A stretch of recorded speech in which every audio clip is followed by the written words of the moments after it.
Alright, so what's up, everybody?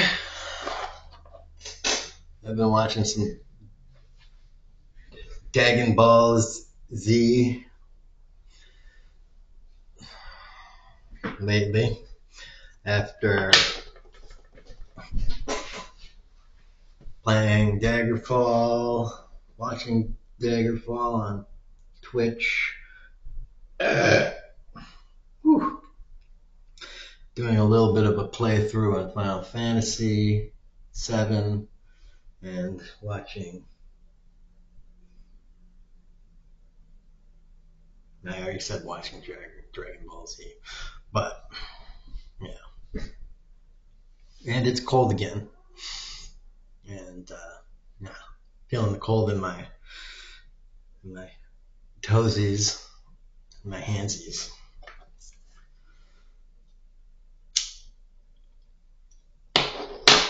I like to do a little prep on the video, a little wind up on the videos before I start talking about the meat of the videos. Um, so yeah, the meat of the video. Uh, I think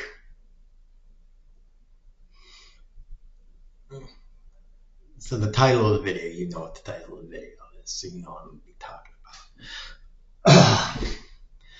I think it's gonna happen. Let's see, it's 11/17, November 29th, 2025. I think this stuff is going to start happening,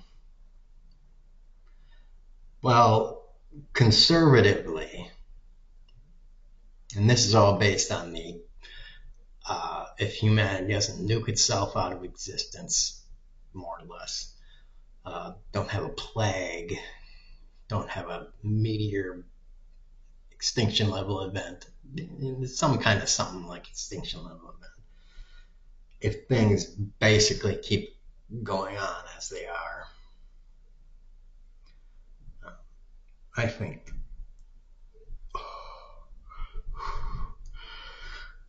Excuse me. I ate, so I continued my Thanksgiving celebration dinner today with the other half. I think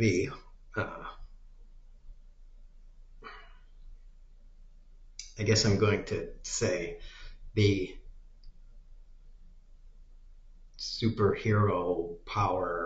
superpower progression is going to kind of begin in conservatively the next 25 years.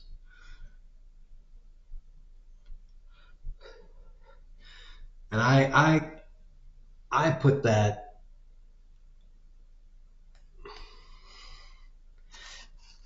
akin to the superpowers, human superpowers are basically the next nuclear weapons. It's nation states are going to look at those as the next nuclear arms race, because I think they're kind of realizing that cyber, you can call it cyber terrorism, but it's more like cyber spying, and having a good cyber infrastructure is extremely necessary. And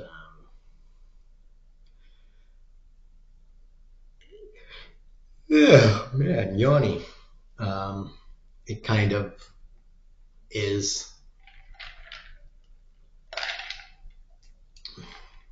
the next nuclear arms race.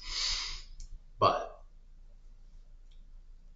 if any defense department is honest with itself, and honest with the world, and honest with taking an honest look at technology, they have got to come to the realization that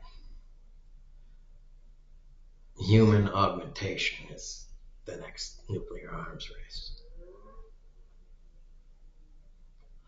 Because, even in the last year or two, uh, it's become,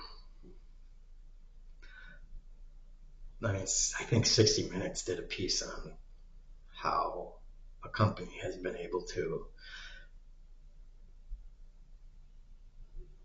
do a primitive, what I call primitive. It's advanced for nowadays, but it's primitive. Uh, Primitive motility to essentially paraplegics, and you can just extend that to quadriplegics.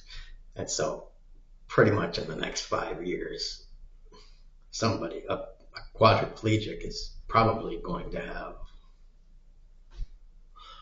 all four limbs essentially pretty good, above 60% restoration of all four limbs, maybe above 80-85%. And they're going to be, with the combination of um, circuitry wiring and the miniaturization of battery technology because of renewables, all that stuff's going to come together. They're going to be able to move around pretty much day to day. And because of Tesla and others' robotics technology, the batteries are going to get even better. They're going to have longer life, shorter charge. People with severed, lost limbs are going to be able to replace those limbs with cybernetics. Soldiers that, same thing, same situation, cybernetic limbs. So that's going to be kind of the first generation. It's just, replacing limbs, replacing everything but the hands. The hands are obviously going to be the most difficult thing to get full motility back, because it's the most intricate thing that has the most points of articulation in the hands. But that's not really that far off in two-way, bisensory, out and in. So 5 years, it's going to be very close to, you'll be able to just have your hand back, and it'll just be a matter of, is your insurance going to pay for it? And it'll basically be, poor people, you be fucked. But if you're rich enough, it just won't matter. So, a little side note, go socialism.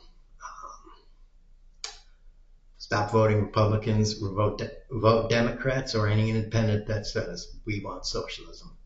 And we want it fucking now. Fucking now. Because modern capitalism is a fuck it situation.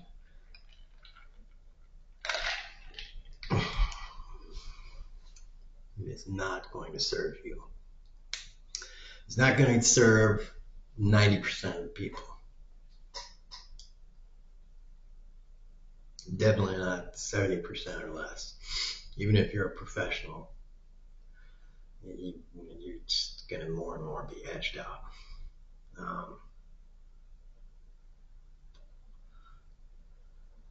And there's, the 1.5 of that, of what I was just talking about, is the biotech stuff. There's already something that's better than CRISPR. When I, a few months ago looked into CRISPR, I found out there's already something that's better than CRISPR.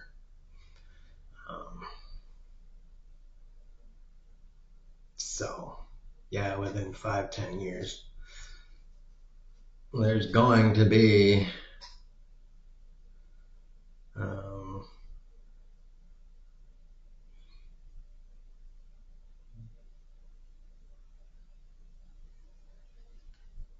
some kind of something going on somewhere in the world.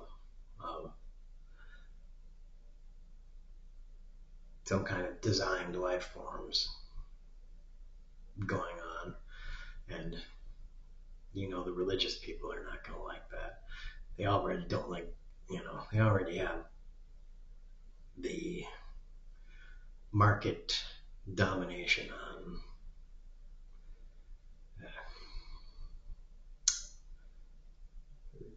generally speaking racism, but ignorance and ignorant behavior.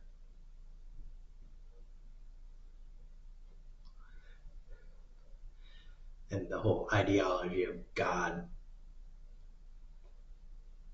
of the ideology of knowing exactly what God makes, thinks, wants, all that stuff. Because they know what God wants. So listen to the religious people, because they got a direct line to God. And they're the only ones that got a direct line to God. Nobody else.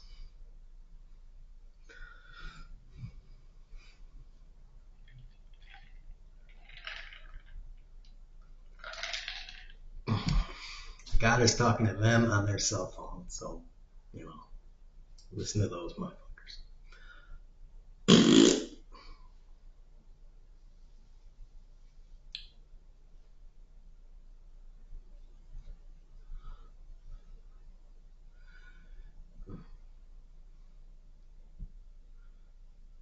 I mean, farmers,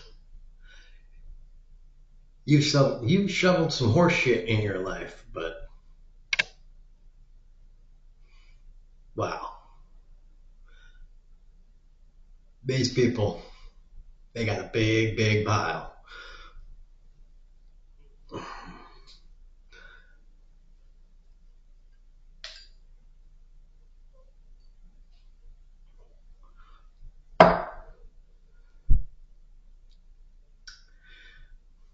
And you're going to need a bulldozer for that pile.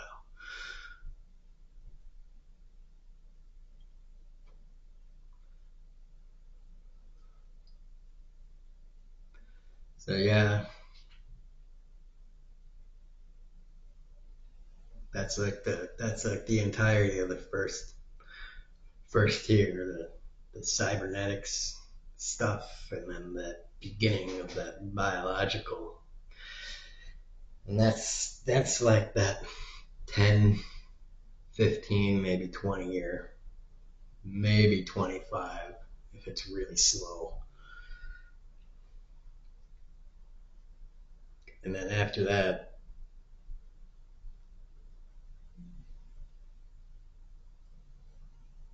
who really knows? Predicting after that is just really a tough situation, because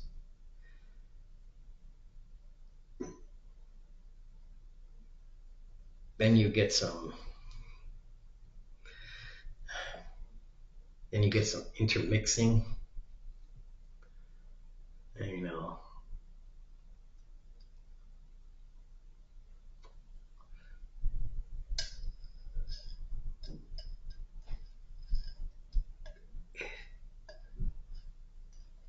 as much as you might want to, even if we have a world government, you eventually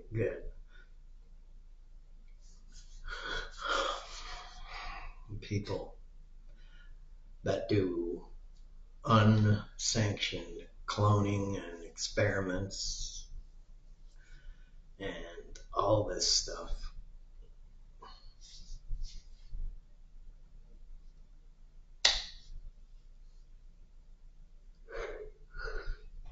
And you get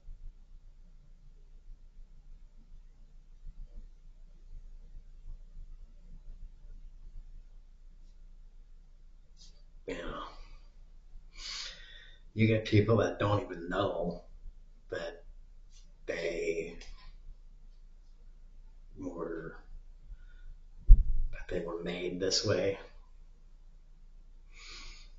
and they end up having kids with someone. So people that don't even know that they were made this way, and maybe they're unknown carriers of something, and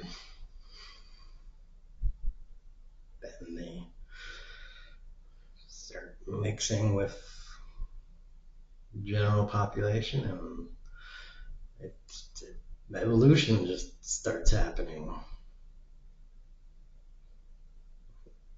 You know, and you get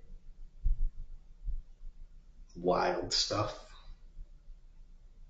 starting to occur, even just in the regular population.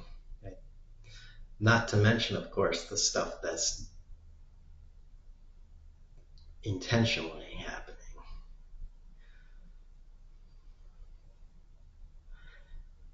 After, like I said, the 2050, 2060, 2065, 2070, there'll be intentional stuff happening with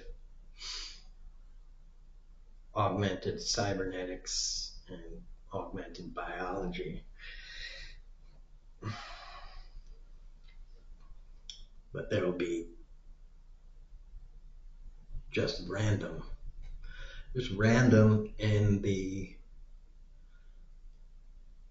apparent regular population. People popping up that thought they were normal, be like an X-Men world. People will just start popping up.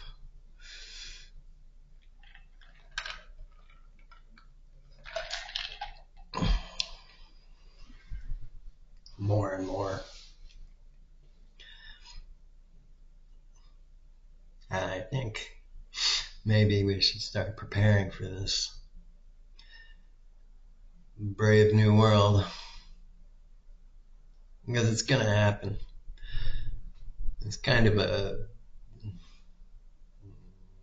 think it's kind of a natural extension of base society.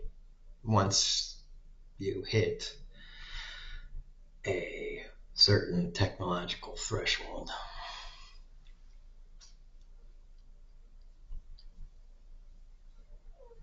For a species. Yeah, and if you don't start preparing for something like this and preparing laws, but more than that, start preparing a society psychologically for something, and you keep a society in the medieval era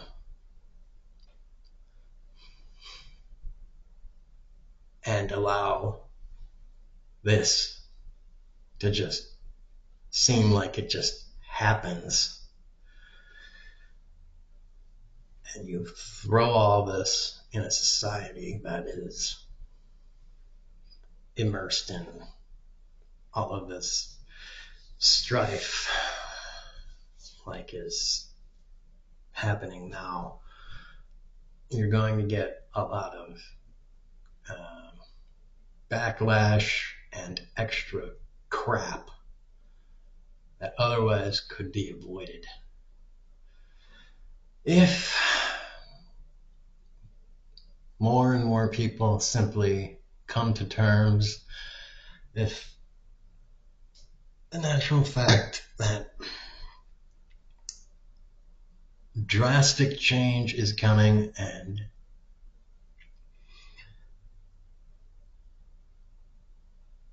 all you need to do is accept that the old world is not only dying, but it's dead and gone, and you need to leave it as dead and gone. It's just a mind change. That's all you need to do. The old world is dead. Leave it in the past. And everything about the old world is dead.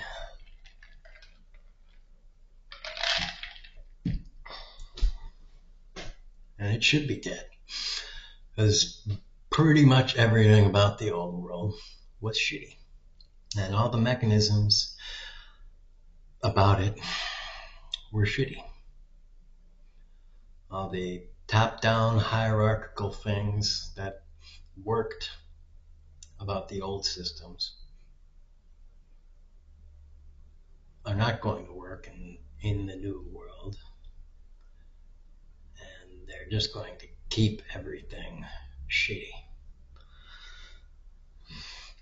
And they're going to make the new world even shittier. And they're just going to destroy. So it's a decision. So whatever.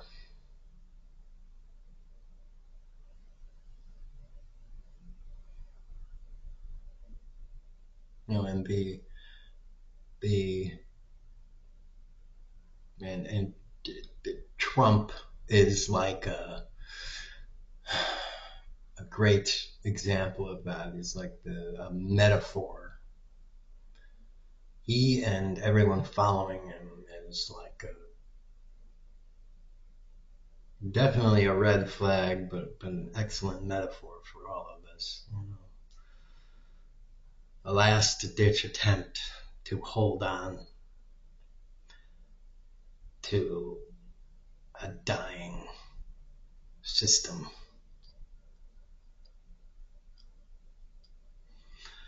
A 19th century and everything before it way of operating.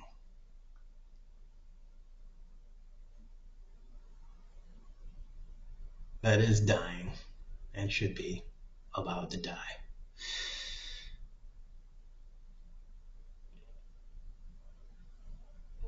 It should be allowed to die gracefully.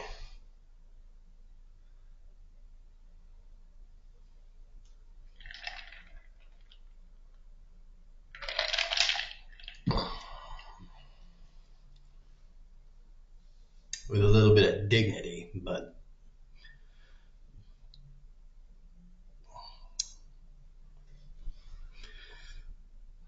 it's not.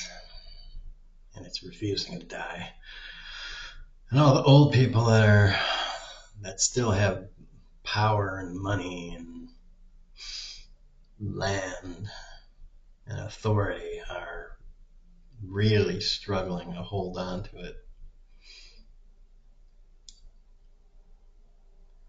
Instead of doing the honorable thing and embracing the future and empowering those who are also the ones that will embrace the future and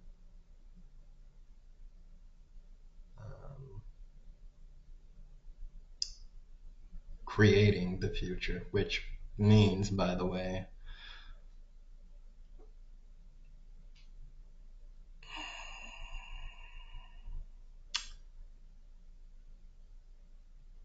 dissolving a lot of,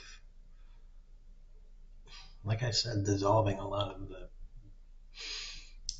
capitalist and corporatist hierarchical garbage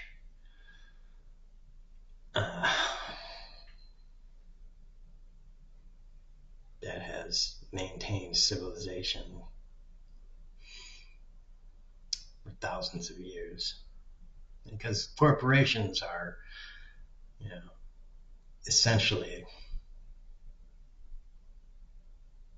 the same thing that has been around for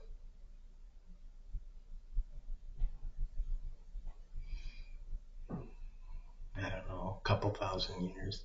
It's just it's just kingdoms in a different form, privatized kingdoms with a little more abstraction.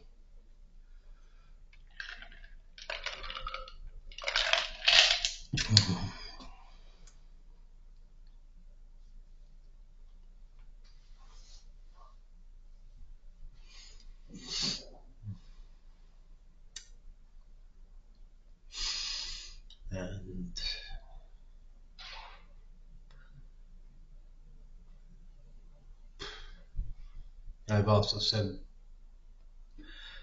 said on many occasions that money is obsolete now. I think it's obsolete now, but it's proving more and more that approaching it's approaching obsolescence in a very obvious way to a lot of people. I think people are sensing it in a kind of intuitive way. More and more people. And more people are seeing, and again, in an intuitive way, that money is pretty barbaric. Um,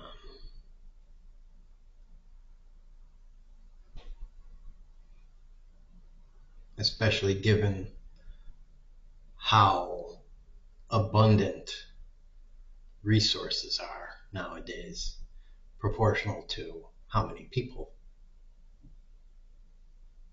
are in existence in the world.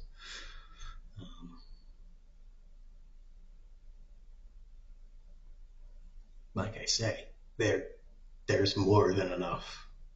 There's more than enough food for every person on the planet. We have more than enough housing. We have more than enough clothing. We have more than enough energy, electricity, all that stuff for every person to have a decent existence. We just don't allocate it equitably. So, and again, I think everybody, rich, poor, I think everybody knows this intuitively. And there's enough information distribution now for everybody to very much sense this. No matter where you stand on any kind of political spectrum or ideological spectrum, everybody has a sense of this. We're just not in agreement on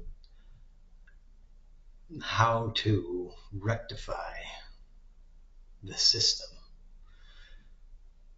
We're being fed different solutions instead of looking at the problem and analyzing it in a sensible way. And the only sensible way, given all the parameters, come to your own conclusion.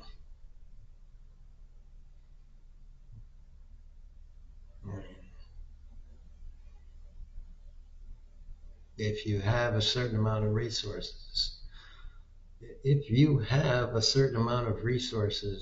in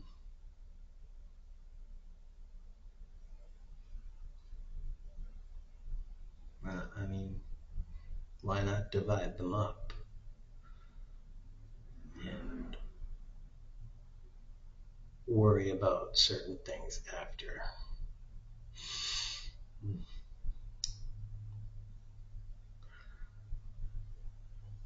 And you can Certain people will give different answers to that, I'm sure. And those answers are probably answers that have been learned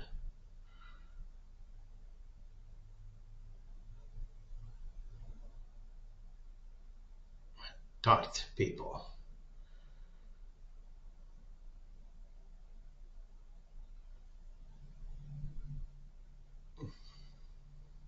So there you are.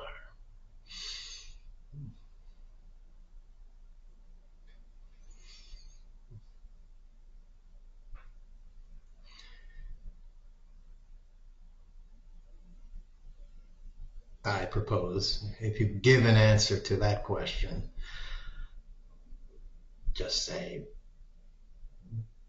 to yourself, why did I give that answer? Just ask the question to yourself, why, and then ask why again, and ask why again, and keep asking why until you can't ask why anymore. And maybe you'll get to some sort of fundamental truth about it. If you keep asking why, just like you did when you first started speaking and you learned the question, you learned the word why. And you know, it really pissed off your parents. Why? They'd tell you something. Why? And they'd tell you something else. And eventually they said, you heard that tone in their voice. Just because. Yeah, now you figured something out, didn't you? Because I said so. Now you got somewhere.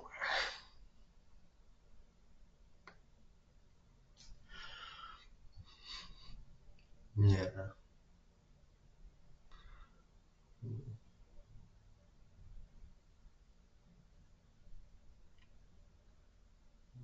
It's a very powerful question, and all it is one word.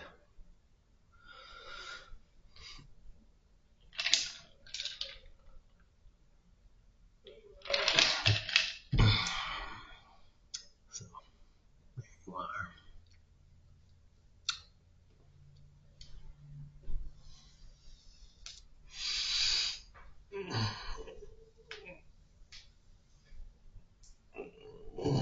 I bet not enough people ask the president that.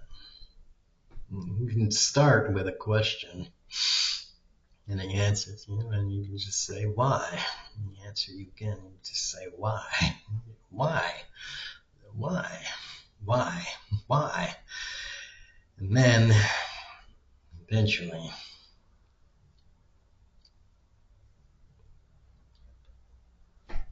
I'll bet you'll see him really make an ass of himself.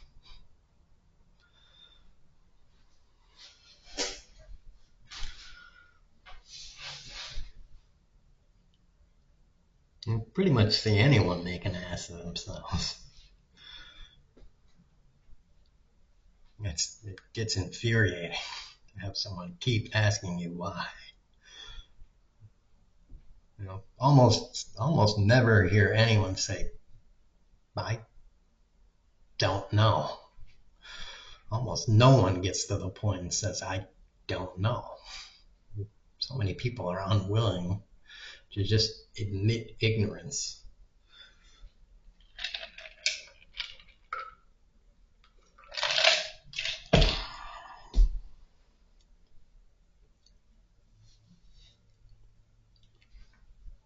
Anyways, that's all I have to say, I guess. So, tax rich people, kneecap them, and lots of boobs to lots of people. Carry on.